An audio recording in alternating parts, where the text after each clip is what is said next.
mengucap syukur untuk lagunya. Mari kita mengundang pembicara kita pada hari ini, yaitu Pendeta Daniel Santoso, yang akan membawakan tema Our Only Hope. Ya, selamat sore saudara sekalian yang dikasihi Tuhan Yesus Kristus. Kita bersyukur kepada Tuhan atas setiap penyertaan Tuhan bagi saudara sekalian dan bagi saya yang hari ini berada di tempat yang berbeda-beda. Dan meskipun kita tahu di dalam satu keadaan yang tidak pernah kita bayangkan, seperti saudara sekalian yang berada di Hong Kong, yang hari ini berada di dalam satu masa di mana setiap kita tidak bisa dengan bebas untuk dapat melakukan segala sesuatu karena pemerintah yang melakukan akan satu pembatasan. So sekalian, ini adalah sesuatu yang sungguh-sungguh gila. Kenapa? Karena kita melihat manusia pada dasarnya adalah memiliki free will di dalam segala sesuatu. Tetapi kita melihat justru manusia free will ditekan dengan begitu beratnya. Sehingga kita melihat manusia tidak tahan untuk di lockdown. Akhirnya kita melihat manusia tidak tahan untuk dapat dibatasi.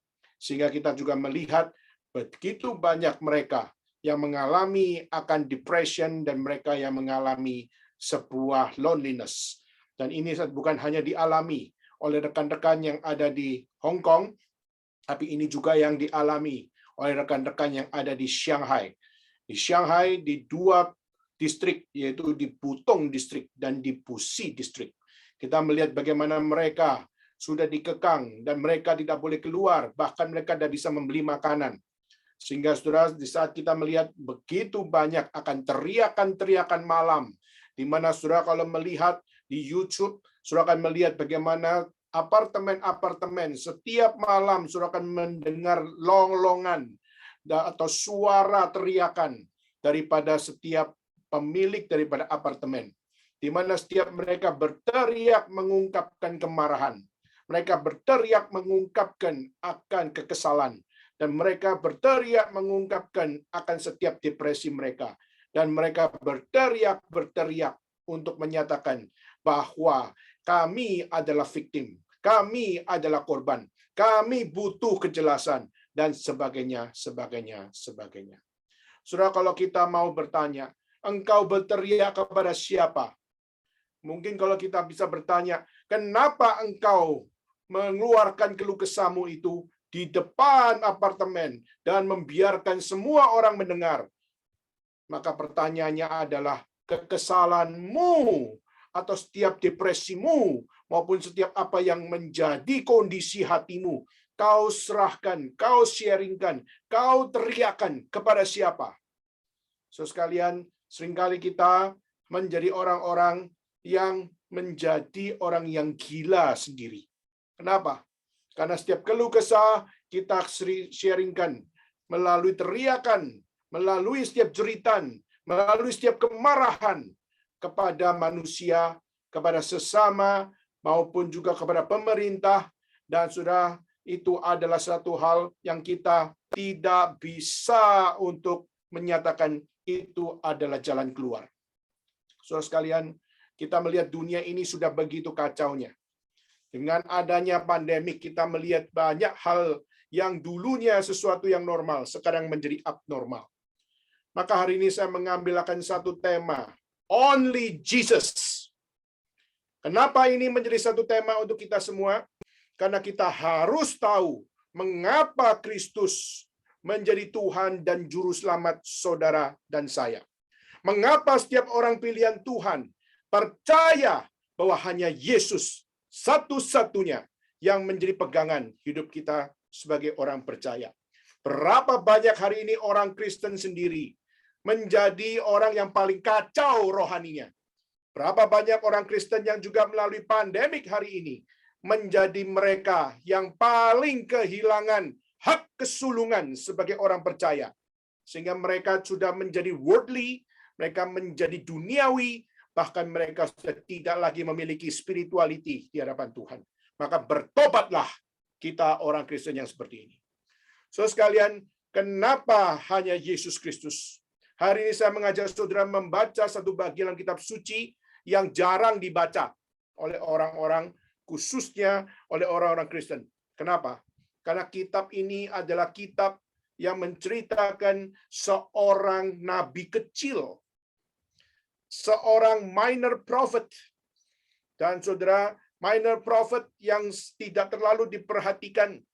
Tetapi hari ini saya rindu kita membacanya untuk kita melihat sungguh-sungguh apa yang dinubuatkan, apa yang dikatakan, menyatakan bahwa truly Jesus the one and only. Dan saya mengundang saudara sekalian membuka di dalam kitab suci, kita membuka di dalam kitab Mika pasal yang keempat. Di dalam Mika pasal yang keempat, ayat 1 sampai ayat yang kelima. Saya meminta satu rekan membacakan untuk kita semuanya. Apakah memungkinkan untuk Fernando membacakan untuk kita semua? Mika pasal 4 ayat 1 sampai 5. Mika pasal 4 ayat 1 sampai 5. Apakah memungkinkan untuk Fernando membacakan? Ya, Mika 4 ayat 1 sampai 5 ya. Akan terjadi pada hari-hari yang terakhir, gunung rumah Tuhan akan berdiri tegak mengatasi gunung-gunung dan menjulang tinggi di atas bukit-bukit. Bangsa-bangsa akan berduyun-duyun ke sana. Dan banyak suku bangsa akan pergi serta berkata, "Mari kita naik ke gunung Tuhan, ke rumah Allah Yakub, supaya Ia mengajar kita tentang jalan-jalannya dan supaya kita berjalan menempuhnya. Sebab dari Sion akan keluar pengajaran dan firman Tuhan dari Yerusalem. Ia akan menjadi hakim antara banyak bangsa dan akan menjadi wasit bagi suku-suku bangsa yang besar sampai ke tempat yang jauh. Mereka akan menempa pedang-pedangnya menjadi mata bajak dan tombak-tombaknya menjadi pisau pemangkas. Bangsa tidak akan lagi mengangkat pedang terhadap bangsa dan mereka tidak akan lagi belajar perang. Tetapi mereka masing-masing akan duduk di bawah pohon anggurnya dan di bawah pohon aranya, dengan tidak ada yang mengejutkan, sebab mulut Tuhan semesta alam yang mengatakannya. Biarpun segala bangsa berjalan masing-masing demi nama Allahnya, tetapi kita akan berjalan demi nama Tuhan, Allah kita untuk selamanya dan seterusnya." Baik. Mari kita bersama-sama sebelum masuk dalam firman Tuhan, mari kita bersama-sama turun kepala kita bersama-sama berdoa. Bapa dalam surga, kami baru membaca satu bagian dari firman Tuhan dari seorang minor prophet. Dan kami berdoa kiranya Tuhan yang menuntun kami semua, supaya kami semua dapat dengan yakin dan percaya bahwa Jesus the one and only untuk kami. Tolonglah kami Tuhan, sadarkan kami betapa powerfulnya firman Tuhan, dan kami rindu kami mengalami power dari Tuhan, dan sungguh-sungguh digoncangkan untuk kami setia kepada Tuhan. Terima kasih Tuhan, inilah doa seru kami. Di dalam nama Yesus Kristus, kami bersama-sama berdoa, kami bersyukur kepada Tuhan. Amin. So sekalian, pada saat kita melihat pergumulan dunia, dunia mengalami begitu banyak akan keterbatasan-keterbatasan di dalam menyelesaikan segala problematikanya. Kita melihat bagaimana banyak sekali negara-negara mengalami problem, bagaimana mereka bisa menciptakan perdamaian. Kita melihat bagaimana satu relasi dapat menjadi satu relasi yang berada di dalam konteks unity. Di mana kita melihat hari ini NATO dengan Rusia. Kita melihat Rusia dengan Amerika. Kita melihat Rusia dengan Ukraina. Dan juga bagaimana hari ini pun Indonesia pun diperhadapkan di dalam posisi yang begitu sulit untuk bagaimana menjadi bagian di dalam sengketa ini. Kita melihat problem peace, problem daripada perdamaian. Kita melihat problem daripada unity, problem daripada persatuan. Lalu kita melihat bagaimana dunia semakin lama semakin menakutkan, di mana pandemik menyebar ketakutan, di mana perang menyebar ketakutan, di mana inflasi menyebar ketakutan, dan juga kita melihat begitu banyak hal-hal yang terjadi di seluruh dunia hari ini memberikan kepada kita akan satu sense of fear, di dalam kita menjalani segala sesuatu. Dan bahkan kita juga melihat banyak sekali kita ingin mencicipi kesuksesan. Kita mencicipi satu kemenangan. Tetapi kita melihat justru apa yang dianggap kemenangan hari ini adalah sesuatu yang sangat-sangat tidak relevan lagi. Maka saudara, hari ini dunia begitu bergejolak. Kalau kita tanya kenapa bisa terjadi disunity, kalau kita tanya kenapa bisa terjadi akan satu hal tidak ada peace, kenapa bisa terjadi dunia penuh dengan fear, penuh dengan ketakutan, maupun kenapa konsep kemenangan sudah tidak lagi menjadi sesuatu yang sangat-sangat penting, atau konsep kesuksesan menjadi sesuatu yang penting di dalam dunia yang penuh dengan problematik ini. Saudara, kita bukankah melihat begitu banyak global issue di mana-mana?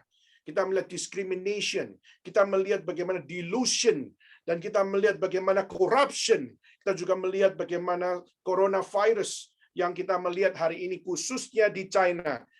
Ada satu artikel yang berani menuliskan, sekarang COVID pulang kampung. Awalnya dari Wuhan, sekarang pulang kampung kembali ke China, dan sekarang Shanghai mengalami akan masalah yang berat. Guangzhou mengalami masalah yang berat. Dan Hong Kong mengalami akan masalah yang berat di dalam coronavirus. Maka sudah kita melihat hari ini, orang-orang bertanya, kenapa tidak bisa terjadi unity? Kenapa tidak bisa terjadi peace? Kenapa tidak bisa terjadi satu hal, win from fear, overcoming fear, dan bagaimana untuk mendapatkan akan sebuah victory atau memperoleh kemenangan. Sudah banyak orang mengeluarkan pendapat-pendapatnya. Ada mereka mengatakan, oh karena satu dengan yang lain, lack of expectation. Semua punya ekspektasinya sendiri-sendiri. Oh, banyak orang mengatakan, oh karena kita lack of focus. Karena fokus kita sudah bergeser. Yang harusnya kita fokus, tapi akhirnya kita mulai tidak fokus pada hal tersebut. Lalu juga kita melihat bagaimana lack of relationship. Banyak menjadi satu jawaban, yaitu bagaimana kita melihat relationship antara government dengan rakyat mengalami sebuah dislike, mengalami akan satu hal lack terhadap apa yang namanya relationship, dan akhirnya komunikasi menjadi kacau dan sebagainya. Banyak pandangan-pandangan bicara menanggapi global issue yang ada.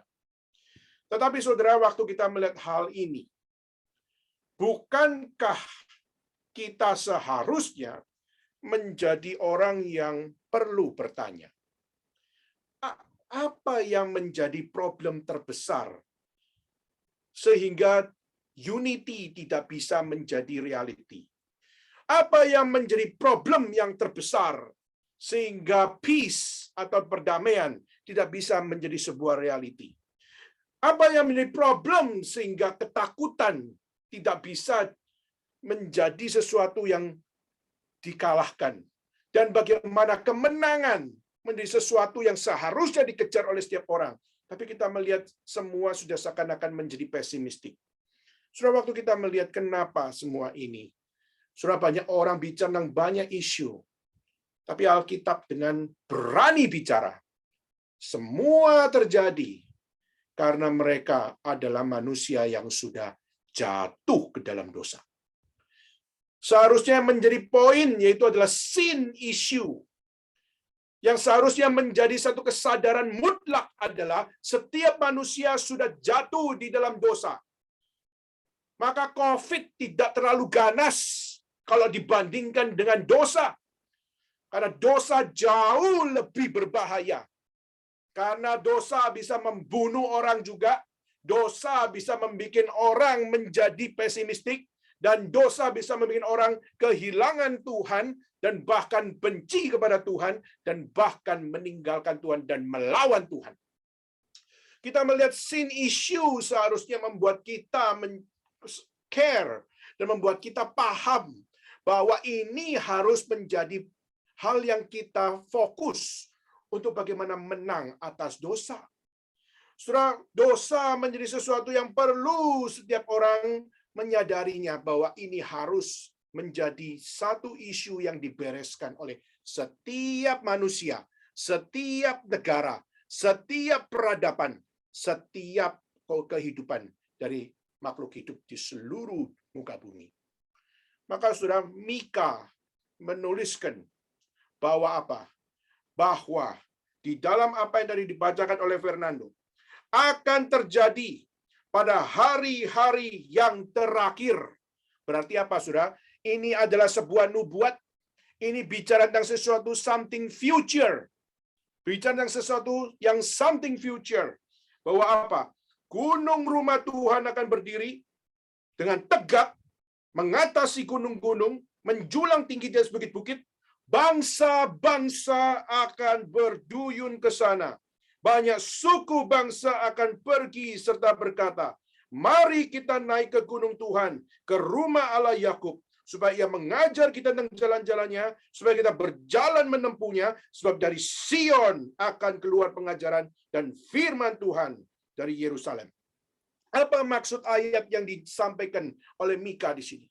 Saudara, kita melihat di dalam perjanjian lama, mereka hanya menyadari bahwa bangsa yang dipilih oleh Tuhan hanyalah bangsa mereka sendiri.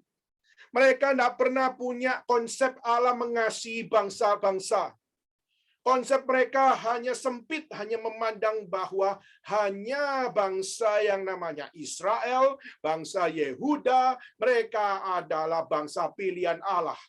Mereka menganggap dirinya sebagai orang yang sudah dikasih oleh Tuhan, dijamin oleh Tuhan. Tapi mereka lupa bahwa bukan hanya satu bangsa di mana Tuhan memberikan akan pemeliharaannya. Tapi Tuhan membukakan kepada bangsa-bangsa. Membuka sebuah misteri bahwa bangsa-bangsa akan juga memperoleh anugerah untuk mereka berduyun-duyun naik ke gunung Tuhan. Mereka akan memperoleh apa yang namanya pengajaran. Mereka akan memperoleh apa yang namanya jalan Tuhan. Mereka juga akan memperoleh firman Tuhan. Maka saudara, di sini kita melihat apa yang terjadi di dalam dunia ini dibandingkan dengan apa yang dikatakan oleh Mika. Mika mau menunjukkan, yaitu apa? Hei bangsa Yehuda, hei bangsa Israel, kita adalah the chosen nation. Kita adalah bangsa yang dipilih oleh Tuhan. Kita yang sudah diberikan anugerah oleh Tuhan. Tetapi ketahuilah bahwa apa? Allah bukan hanya relevan untuk engkau saja, tapi Allah juga relevan untuk menyatakan bangsa-bangsa akan mendengar Injil. Bangsa-bangsa akan mendengar firman. Bangsa-bangsa akan naik ke gunung Tuhan. Dan bangsa-bangsa akan memperoleh pengajaran yang benar. Maka itulah kenapa the gospel is relevant. Itulah kenapa Injil adalah isu yang relevan untuk harus dikerjakan. Kenapa? Karena Tuhan bukan untuk memberikan Injil hanya kepada satu bangsa. Tapi Injil Tuhan diberikan kepada bangsa-bangsa. Berarti, saudara, dalam perjanjian lama pun kita melihat Injil Tuhan itu bersifat internasional. Itulah kenapa di dalam Injil Tuhan sudah bersifat untuk melayani. Bukan cuma untuk satu bangsa, tapi melayani untuk bangsa-bangsa. Maka di sini kita melihat bangsa-bangsa bukankah begitu kacau dengan budaya-budaya yang bermacam-macam? Budaya Indonesia dengan budaya Tionghoa. Kita melihat budaya dari orang-orang bule dengan orang-orang Asia. Kita melihat begitu banyak bagaimana kita adalah orang-orang yang divided by culture. Kita divided by language, divided by ethnicity, divided by religion, divided by philosophy. Maupun yang mungkin paling kita ngerti yaitu apa? Divided by taste. Pada saat kita mencoba makanan ini beda dengan makanan tempat-tempat yang lain. Sudah kita melihat bagaimana dunia penuh dengan keberagaman. Dan keberagaman itu keberagaman yang tidak selalu semuanya adalah benar. Begitu banyak keberagaman itu justru adalah keberagaman yang saling memiliki keunikan-keunikan, tetapi keunikan yang tidak benar. Keunikan-keunikan, tetapi keunikan-keunikan yang kacau. keunikan-keunikan, tetapi semua sudah cacat dosa. Dan saudara, begitu juga kita melihat bangsa-bangsa dengan pemimpin-pemimpinnya, dengan pemimpin negara, dengan pemimpin agama, dan juga dengan pemimpin di dalam keluarga. Begitu kita melihat seluruh bangsa-bangsa sudah jatuh di dalam dosa, maka mereka semua mengalami divided. Saudara, berapa banyak kita melihat orang begitu kecewa dengan negaranya sendiri. Kita melihat seorang presiden di Filipina, namanya adalah Duterte, di mana Duterte dia sebagai seorang presiden, tapi dia mengatakan orang yang paling saya hina adalah orang Filipina sendiri. Orang yang paling saya benci adalah orang Filipina sendiri. Siapakah yang orang-orang paling saya benci? Yang paling saya benci adalah orang-orang yang menamakan dirinya bishop, yang menamakan dirinya pastor, yang menamakan dirinya gereja. Sudah, Filipina adalah satu negara Katolik yang mayoritas Katolik. Dan kita melihat Duterte mengatakan bahwa gereja melakukan satu perbuatan-perbuatan yang tidak sesuai apa yang ada pada diri gereja. Gereja seharusnya melakukan hal yang kudus, tapi justru yang dilakukan oleh pemerintah Filipina, kebanyakan dari mereka memakai akan corruption menjadi sesuatu yang diselipkan, dimasukkan termasuk ke dalam gereja. Maka sarang penyamun bukan di luar gereja, sarang penyamun justru di dalam gereja. Kita melihat berapa banyak kasus-kasus bagaimana gereja di situ memiliki akan timbunan-timbunan isu. Yaitu apa? Para hamba Tuhannya, para pasturnya, para bishopnya melakukan skandal-skandal terhadap anak kecil. Child abuse. Di mana laki-laki yang masih ganteng, yang masih sangat elok, lalu akhirnya dilakukan satu perbuatan yang sangat binal kepada mereka. Dan pelaku-pelakunya adalah rohaniawan. Maka bagaimana kita bisa berkata bahwa orang harus hormat kepada gereja, kalau orang-orang di dalam gereja sendiri adalah orang-orang yang macam seperti ini? Maka Duterte waktu mengatakan bahwa apa? Bahwa gereja isinya adalah orang-orang seperti ini. How come you can respect these people? Bagaimana engkau bisa hormat kepada orang-orang seperti ini? Maka itulah kenapa Duterte banyak sekali menyerang akan orang-orang, khususnya para bishop, para rohaniawan. Setelah waktu Duterte mengatakan itu, saya sebagai seorang rohaniawan, walaupun saya bukan rohaniawan Katolik, pastilah saya adalah orang yang tersinggung. Tetapi pada saat membayangkan itulah yang dilakukan, maka itu seharusnya menjadi self-reflection. Harusnya menjadi sesuatu pertanyaan pribadi, menjadi personal reflection. Untuk bertanya, sungguhkah saya seorang rohaniawan? Sungguhkah gereja orang-orangnya harus seperti ini? Dan sungguhkah orang-orang percaya adalah orang-orang bermentalitas seperti tadi? Maka saudara, berapa banyak kita melihat bangsa-bangsa kecewa dengan pemimpinnya, pemimpin agamanya, maupun kita melihat bagaimana hari ini seperti di Amerika, banyak orang pun disrespect dengan presidennya sendiri, Joe Biden. Kita melihat ini pun menjadi sesuatu yang kita melihat. Kenapa? Karena banyak hal demi hal yang menjadi kacau.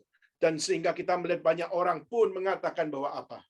Bahwa apa yang dikatakan oleh pemimpin, apa yang dikeluarkan statement-statement dari pemimpin, itu hanyalah temporary saja.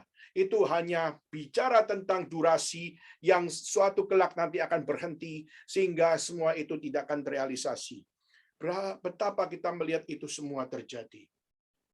Tetapi kita juga melihat perjuangan-perjuangan politik yang juga kita lihat. Seperti di Amerika, Republican dengan Demokrat. Kita melihat Republican terus tetap berjuang supaya apa? Aborsi adalah pembunuhan. Tapi kita melihat juga orang-orang Demokrat mengatakan nothing wrong with abortion. Kenapa? Karena itu adalah hak manusia. Hak asasi manusia. Kalau mau aborsi pun harus dihormati. Nah, bagi orang-orang Republikan, itu sudah sebuah pembunuhan. Itu sudah melakukan kill. Dan itu sesuatu yang tidak bisa diganggu-gugat. Setelah dunia menjadi satu dunia yang begitu kaku seperti ini. Kita melihat dunia menjadi dunia yang tidak bisa bersatu di sini. Dan sudah bayangkan itu baru beberapa negara yang saya sebut. Belum lagi China, belum lagi negara-negara yang lain. Maka itulah kenapa, bagaimana mungkin kita bisa bicara tentang persatuan. Tapi saudara, Mika menuliskan di ayat pertama bahwa apa? Bahwa pada hari-hari terakhir. Dia mengatakan bahwa apa? Dia hari-hari terakhir di mana gunung rumah Tuhan akan tetap tegak. Di mana hari-hari terakhir, di mana gunung-gunung yang menjulang tinggi di atas bukit-bukit, di mana rumah Tuhan ada di sana. Bangsa-bangsa akan berduyun ke sana. Ini adalah satu isu bagaimana apa? Only God can give us unity. Only God can give all the countries of the world unity. Satu-satunya yang dapat membawa bangsa-bangsa berduyun-duyun dan bersatu di situ hanyalah di saat mereka menghadap kepada Tuhan. Maka only God can give us unity.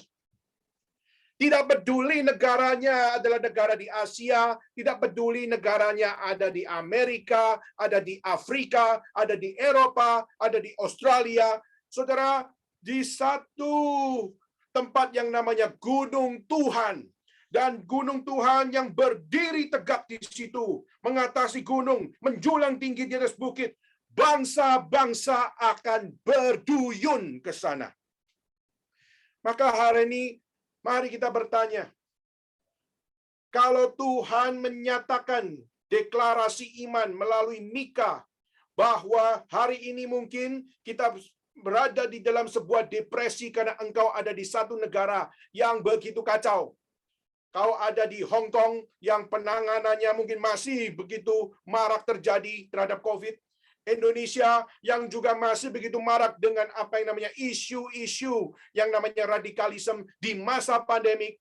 Lalu kita melihat bisa di China, kita melihat masih banyak hal-hal yang belum terbuka di dalam hidden agenda di balik setiap apa yang dilakukan, maupun Rusia, Ukraina, dan NATO, dan sebagainya. Banyak sekali hal-hal yang kita mengatakan bahwa apa? Bagaimana mungkin mereka bisa bersatu di dalam keadaan seperti ini? Tetapi Alkitab mengatakan pada hari terakhir. Dan saudara kalau percaya Taurat Tuhan itu sempurna, saudara percaya bahwa itu adalah firman Tuhan yang tidak mungkin adalah firman yang berbohong, maka perkataan Mika, bahasa dia mengatakan pada hari terakhir di gunung Tuhan yang menjulang, yang berdiri tegak, bangsa-bangsa akan menuju ke sana. Bangsa-bangsa akan menuju kepada gunung Tuhan. Maka disitulah kita melihat only God can give us unity. Maka hari ini di saat saudara bertanya, Rusia benar tidak, Ukraina benar tidak, sama-sama nggak benar, maka mereka semua harus kembali kepada gunung Tuhan, harus kembali kepada Allah. Maka dengan kembali kepada Allah, maka disitulah unity dapat kau kecap. Di saat kita melihat hari ini bagaimana dengan hubungan Rusia dengan NATO dan sebagainya, kita pikir dan coba untuk menganalisa mana yang benar, NATO benarkah atau Rusia yang benarkah? Tidak ada jawaban yang pasti di saat kitab suci mengatakan bahwa semua bangsa-bangsa akan berduyun-duyun menuju kepada gunung Tuhan. Maka sudah di situ Mika sedang membicarakan satu hal. Injil adalah satu-satunya message to the world. Injil adalah satu-satunya message untuk dunia. Injil bersifat internasional. Dan Injil justru menjadi sebuah pemberitaan bahwa apa? You want to unite? Engkau mau bersatu? maka saudara, persatuan hanya mungkin di saat engkau kembali kepada Allah yang berfirman bahwa di hari-hari terakhir, di gunung Tuhan yang berdiri tegak, bangsa-bangsa akan berduyun. Pertanyaannya, mau nggak engkau sebagai bangsa berduyun bersama-sama kepada Tuhan? Hari ini kita melihat begitu banyak negara-negara arogan, secara militer arogan, secara politik arogan, secara akan kehidupan sebagai sebuah negara yang tua arogan, maupun juga negara yang modern arogan. Kita melihat begitu banyak dari mereka begitu arogan. Dan saudara, kalau kita melihat kembali kepada konteks dari Mika di situ, waktu itu dia menjadi orang yang memberitakan firman, menjadi minor prophet yang dipercaya oleh Tuhan untuk memberitakan firman. Dan saudara, pada saat kita melihat nabi-nabi dalam perjanjian lama dihormati oleh orang-orang Yahudi. Karena orang-orang Yahudi mendengar perkataan nabi, maka kita melihat bagaimana dengan orang-orang perjanjian lama mendengar perkataan nabi yang diberitakan dari Tuhan kepada mereka, maka saudara, kita percaya orang Yahudi memiliki future. Kita percaya Judaism have a future. Tetapi jika orang-orang hanya berada di dalam perjanjian lama tapi tidak pernah meloncat kepada perjanjian baru, tidak meloncat dengan iman kepada perjanjian baru, maka mereka tidak akan menemukan jawaban tentang future. Itulah kenapa orang-orang Yahudi, mereka memiliki future, tapi future mereka tidak punya jawabannya. Maka saudara, Judaism have a future, but the future is born up in Christ. Kita melihat orang-orang Yahudi, orang-orang perjanjian lama, mereka punya akan satu future. Bahkan firman Tuhan dikatakan bahwa terjadi pada hari-hari terakhir. Diberitakan kepada siapa? Kepada orang-orang Yahudi. Orang-orang Yahudi pun, you must to hear, kamu harus listen, kamu harus dengar bahwa pada hari-hari terakhir gunung-gunung Tuhan akan berdiri tegak mengatasi gunung, menjulang tinggi di bukit-bukit. Bangsa-bangsa akan berduyun ke sana. Saudara, bukankah saudara melihat di dalam kitab Kejadian pasal 11, karena dosa manusia, bangsa-bangsa tersebar. Dari mana mulai language? Dari mana mulai culture? Dari mana mulai ethnicity? Dari mana mulai akan filosofi? Dari mana mulai science? Dari mana mulai tentang life? Semua itu dimulai di saat Tuhan sudah memberikan hidup kepada Adam dan Hawa. Tetapi manusia jatuh di dalam dosa. Lalu mereka beranak cucu. Dan akhirnya pada saat Kejadian pasal 11, mereka melakukan satu hal yang sangat-sangat melawan Tuhan. Yaitu mereka bersatu, tetapi persatuan mereka adalah persatuan yang tidak sesuai kehendak Tuhan.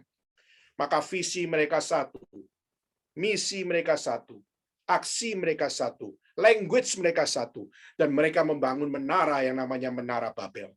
Tetapi kita melihat Tuhan berkata apa? Mari kita turun, baiklah kita turun, dan mengacaukan mereka, sehingga mereka terserak ke seluruh dunia. Sudah melihat, karena dosa manusia, Tuhan menyatakan kedaulatannya untuk mengacaukan mereka, memisahkan mereka melalui language, melalui culture, dan akhirnya mereka semua tersebar ke seluruh dunia, sehingga mereka tidak punya pengharapan lagi. Tetapi saudara, lalu kita melihat dalam sejarah perjanjian lama akhirnya apa? Setelah tersebar, kitab suci mencatat Abraham dari satu kota yaitu Ur Kasdim, dan akhirnya menerima panggilan Tuhan untuk pergi keluar dari Ur Kasdim menuju tempat yang akan dijanjikan. Dan di situ kita melihat ada yang namanya konsep chosen nation. Tuhan mengasihi bangsa ini, Tuhan mengasihi keturunan Abraham. Tetapi saudara, Tuhan Di satu sisi di dalam perjanjian lama kelihatannya menyatakan bahwa satu-satunya yang dikasih Tuhan adalah bangsa Israel.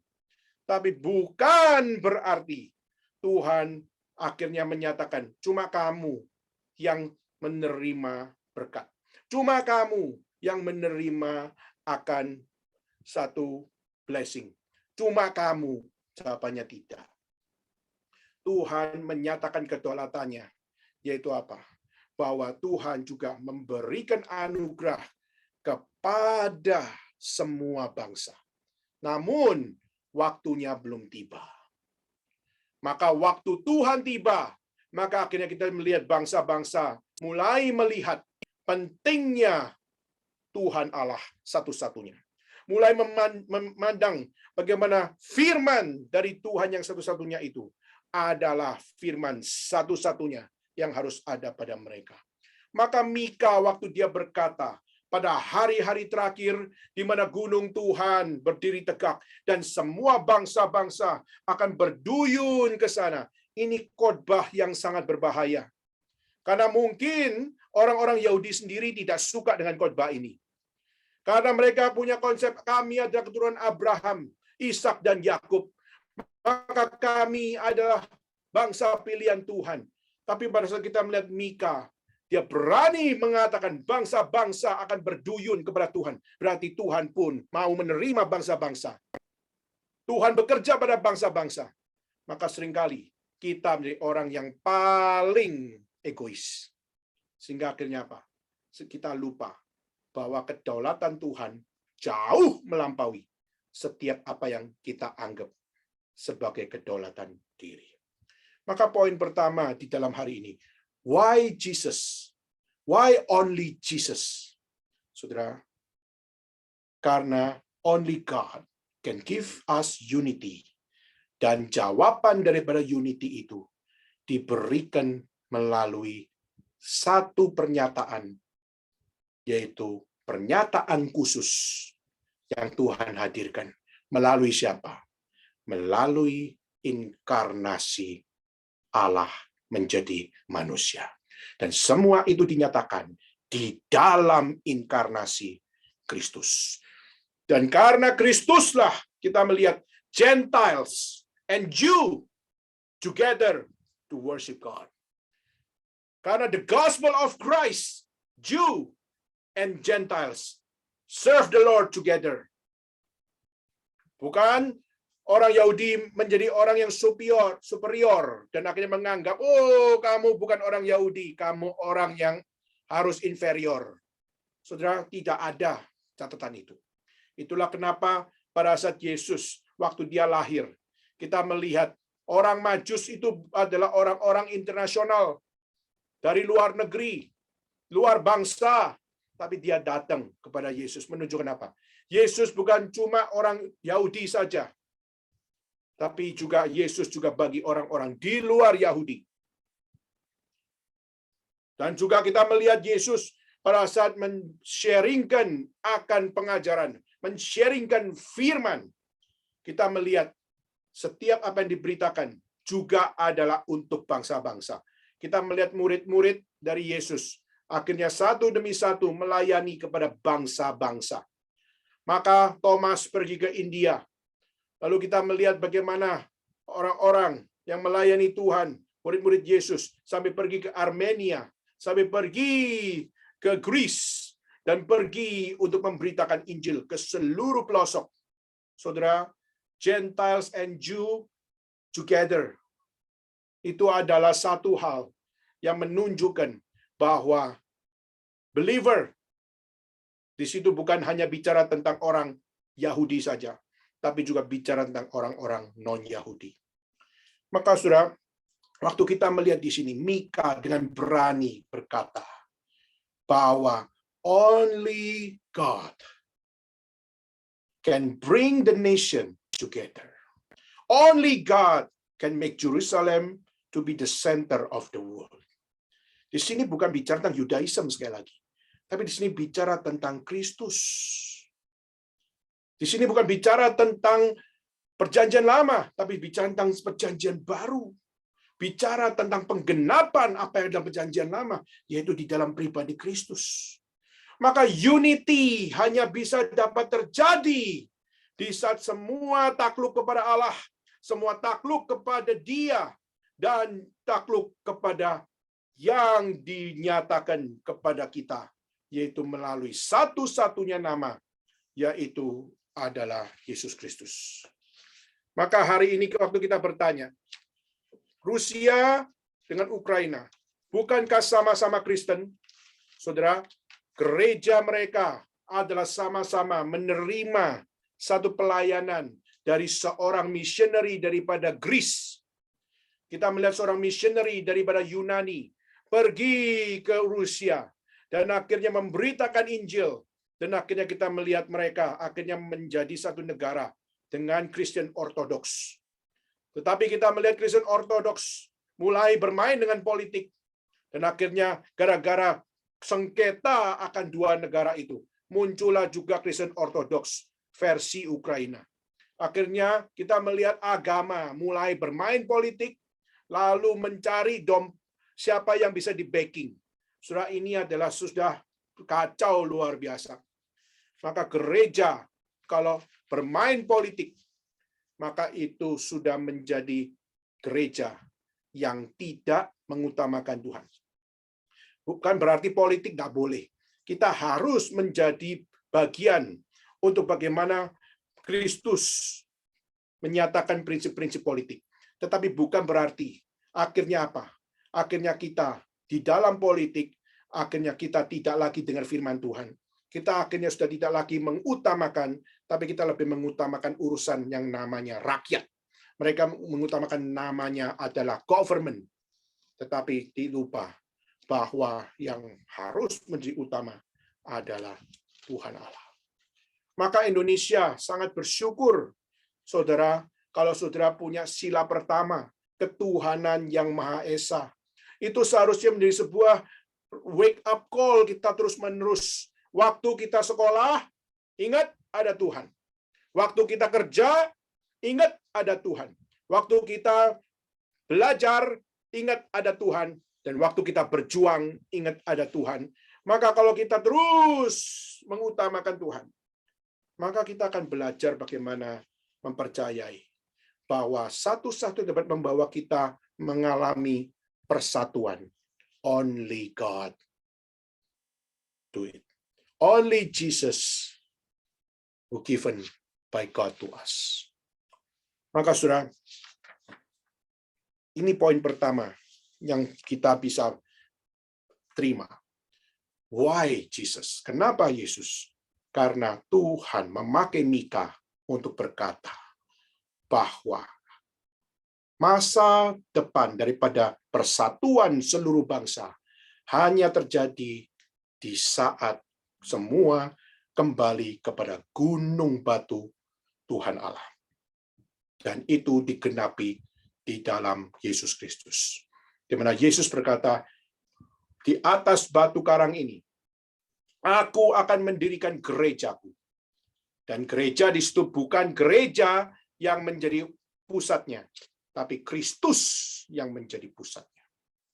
Maka persatuan baru bisa terjadi kalau semua takluk kepada Kristus dan setia kepada Kristus dan melakukan segala sesuatu di dalam kesadaran mengikut Kristus. Kedua, kita melihat Mika mengatakan apa? Mika mengatakan di ayat kedua, banyak suku bangsa akan pergi serta berkata, mari kita naik ke gunung Tuhan, ke rumah Allah Yakub, supaya ia mengajar tentang jalan-jalannya, supaya kita berjalan menempuhnya. Sebab dari Sion akan keluar pengajaran dan firman Tuhan dari Yerusalem. Dia akan menjadi hakim dari banyak bangsa dan akan menjadi wasit bagi suku-suku bangsa yang besar sampai ke tempat yang jauh. Mereka menempa pedang-pedangnya menjadi mata bajak dan tombak-tombaknya menjadi pisau pemangkas. Bangsa tidak akan lagi mengangkat pedang terhadap bangsa dan mereka tidak akan lagi belajar perang. Saudara, di sini isu kedua. Mika pertama bicara tentang only Jesus can give you unity. Kedua, Only Jesus can give you peace.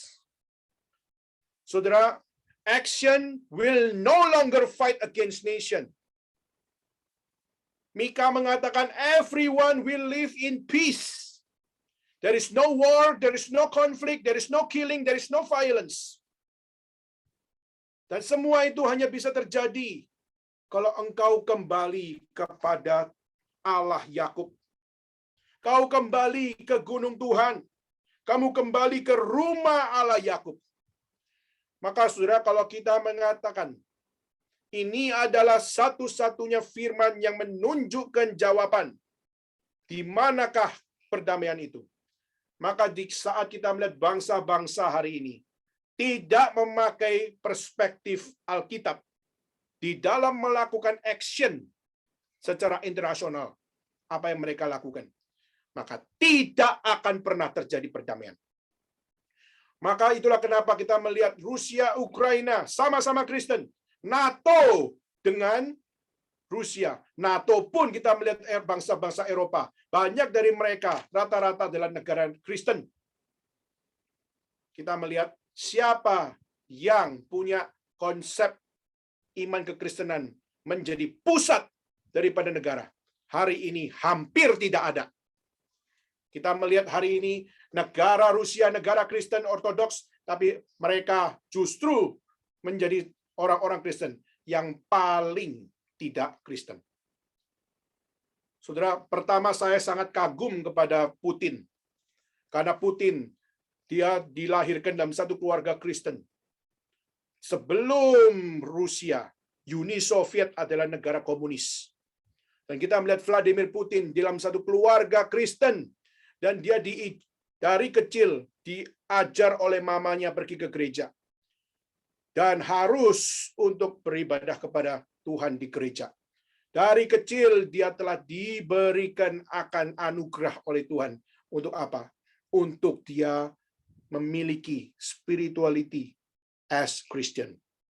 Tapi saudara, tetapi kita melihat di dalam perjalanan waktu, akhirnya kita melihat politik lebih penting daripada imannya. Politik lebih penting daripada kekristenannya. Dan ini juga teralami oleh banyak orang-orang hari ini. Banyak pemimpin-pemimpin negara hari ini. Lihatlah NATO, negara-negara yang adalah negara-negara Eropa. Banyak dari mereka negara Katolik, banyak dari mereka negara Protestan.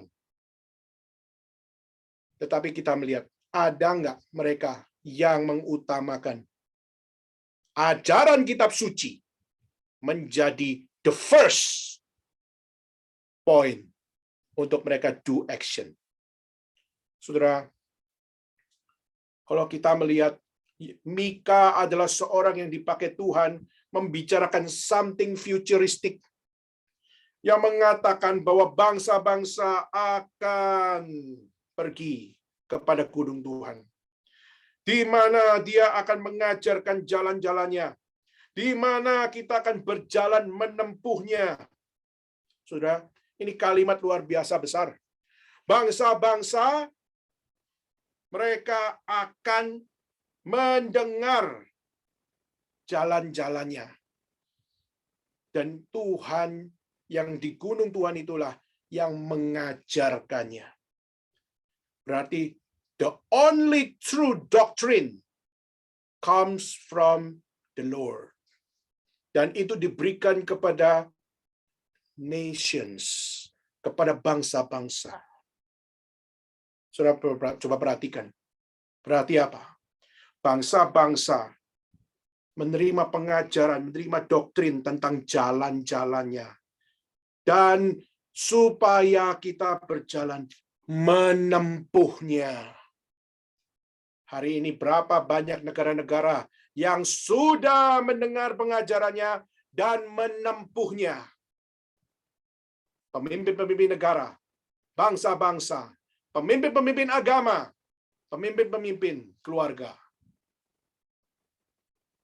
Bagaimana dengan saudara dan saya juga pada hari ini? Kita adalah bagian dari bangsa-bangsa. Apakah kita sudah mendengar pengajaran gunung Tuhan, pengajaran Tuhan Allah, pengajaran yang dinyatakan di dalam Kristus? Sudahkah kita menempuhnya dari apa yang diberikan oleh Tuhan Allah yang dinyatakan di dalam Kristus? Sudahkah kita menerima firman dan kita menempuh firman itu? Saudara mendengar kalimat dari yang muncul daripada Mika, seharusnya kita malu. Kenapa? Mungkin kita adalah orang Kristen, bagian dari bangsa-bangsa. Kita sudah menerima pengajaran, kita sudah menerima doktrin, kita sudah menerima pembinaan, kita sudah menerima begitu banyak anugerah. Sudahkah engkau menempuhnya? Saudara, kita perlu bertobat. Karena tanpa pertobatan, tidak mungkin adanya perdamaian. Yang bertobat bukan hanya bangsa-bangsa. Yang bertobat bukan hanya pemimpin-pemimpin agama. Tapi yang juga bertobat adalah pemimpin-pemimpin bangsa dan juga pemimpin-pemimpin yang berada di dalam bangsa-bangsa itu. Yaitu pemimpin keluarga. Pemimpin di dalam membesarkan anak. Pemimpin di dalam pertemanan. Pemimpin di dalam setiap komunitas-komunitas. Bagaimana kita belajar mendengar dan menempuhnya. Saudara, ini adalah satu teriakan dari Mika. Walaupun dia seorang minor prophet, tapi apa yang disampaikannya adalah nubuat yang powerful untuk menunjukkan, you want peace? Only God can give it to you. Dan only Christ, the one and only. Ketiga, kita melihat ayat yang ke-4. Tetapi mereka masing-masing duduk di bawah pohon anggurnya dan di bawah pohon aranya. Kenapa? Karena mereka sudah tidak lagi menganggap perang menjadi penting. Mereka menganggap pedang-pedangnya jadi mata bajak, ya. Mereka masing-masing akan duduk di bawah pohon anggur dan di bawah pohon aranya dengan tidak ada yang mengejutkan, sebab mulut Tuhan semesta alam yang mengatakannya. Saudara, maka dikatakan mulut Tuhan mengatakan bahwa sudah tidak perlu lagi untuk berperang kalau sudah di dalam Kristus. Di dalam Kristus, maka setiap apa yang kita lakukan, semua di situ adalah bicara tentang something yang penting, yaitu apa? Only Jesus can give you eternity. Di mana di sana damai, di mana di sana sesuatu yang sangat-sangat penuh dengan apa yang namanya persatuan. Dan ketiga adalah there will be nothing to fear. Di mana tidak ada ketakutan di dalam Kristus. Saudara, peperangan yang terjadi di dunia ini adalah karena peperangan di mana mereka semua adalah mereka yang dengan segala cara tidak mengutamakan Tuhan, melakukan dengan perannya sendiri. Dan mungkin sudah berkata, apakah berarti anak-anak Tuhan tidak akan pernah berperang? Salah. Alkitab mengatakan bahwa apa? Di dalam perjanjian lama, bangsa Israel pun berperang. Berperang melawan Amalek. Berperang melawan Filistin. Tetapi semua itu kenapa mereka lakukan? Mereka lakukan karena Tuhan yang menentukan. Karena Tuhan yang berdaulat menyatakan.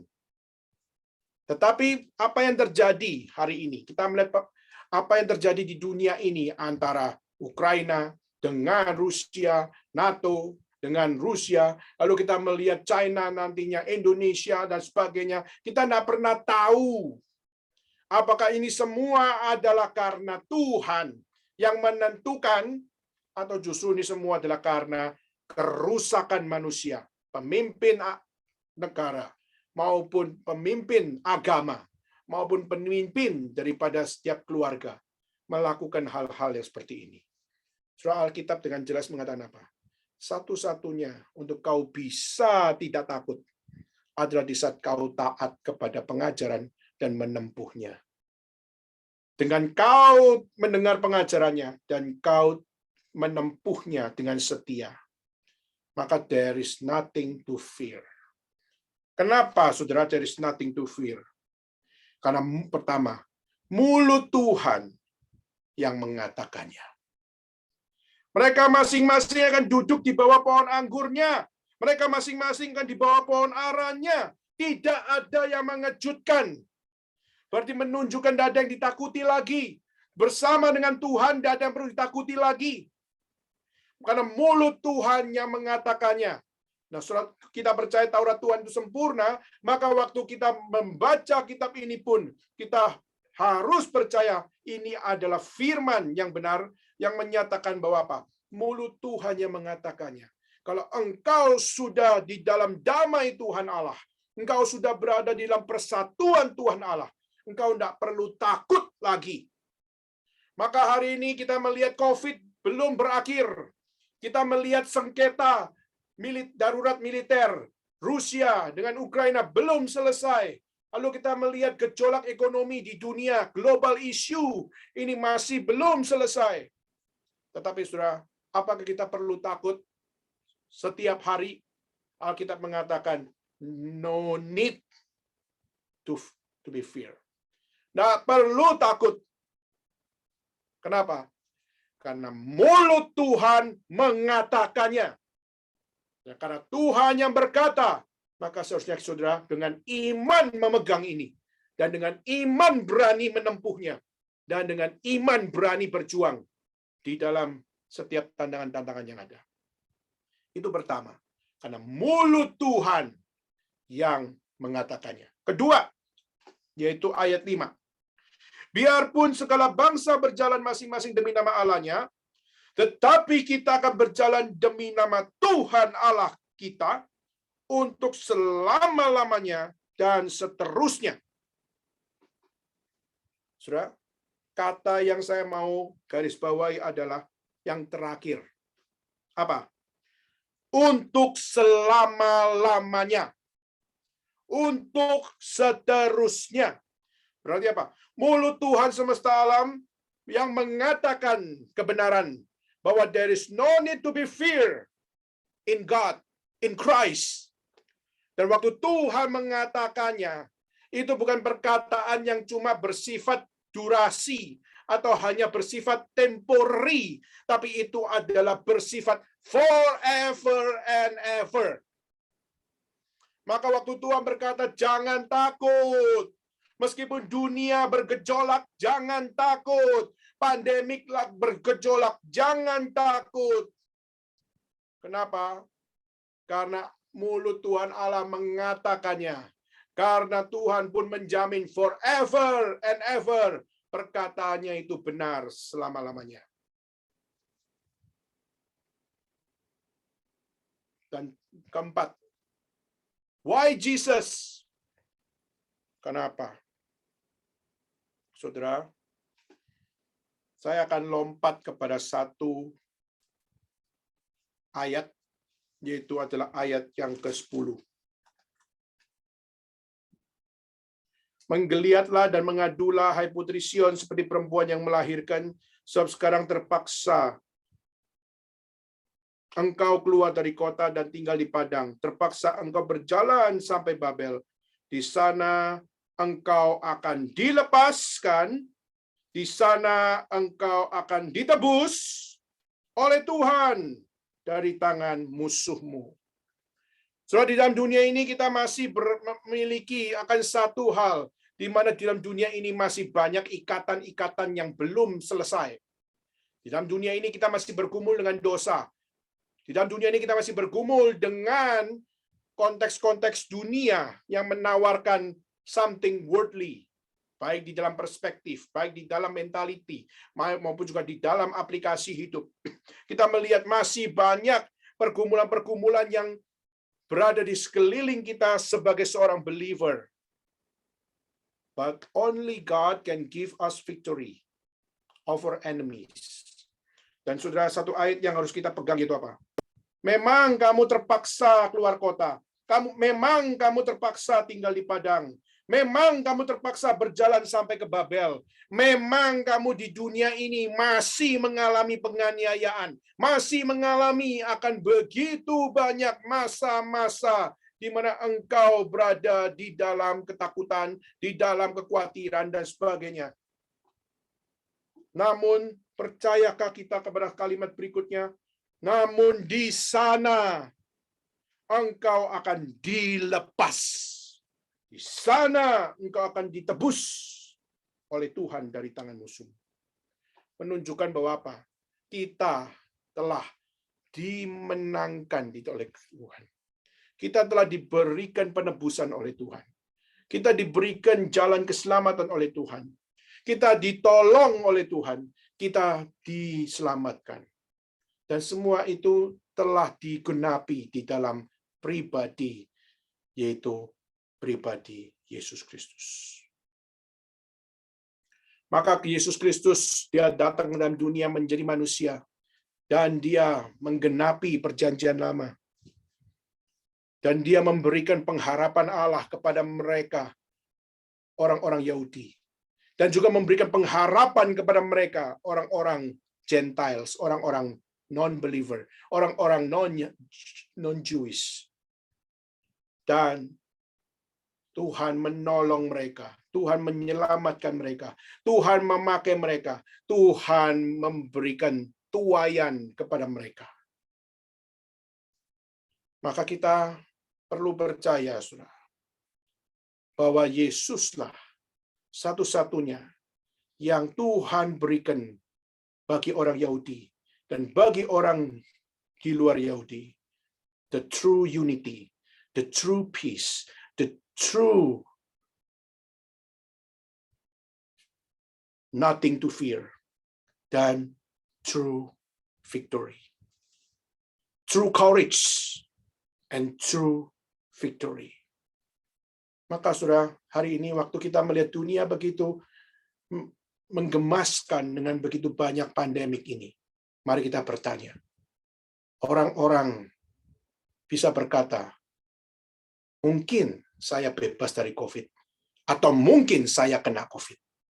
Tetapi, meskipun saya bebas dari COVID, atau saya kena COVID, apakah saya sudah mengalami unity in Christ? Mengalami peace in Christ? Mengalami kemenangan, nothing to fear in Christ? Be courage in Christ? Maupun kita mengalami victory in Christ?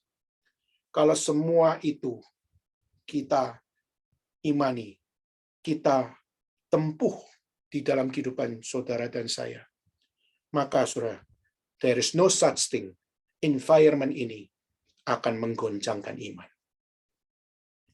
Maka hari ini saya ingin bertanya, saya akan menutup khotbah hari ini melalui Nabi Mika, yang jelas-jelas waktu dia menuliskan ini, dia tidak tahu kepada siapa dia menggambarkan ini. Tetapi ini adalah firman Tuhan yang ditujukan kepada orang-orang di dalam masa depan, di dalam future, untuk mempercayai Tuhan. Jangan engkau tinggalkan gunung Tuhan. Jangan kau tinggalkan apa yang diajarkannya. Jangan kau tinggalkan apa yang harus kau tempuh di dalam dia. Jangan kau tinggalkan. Karena satu-satunya pengharapan itu cuma ada di dalam pengajarannya yang kau tempuh.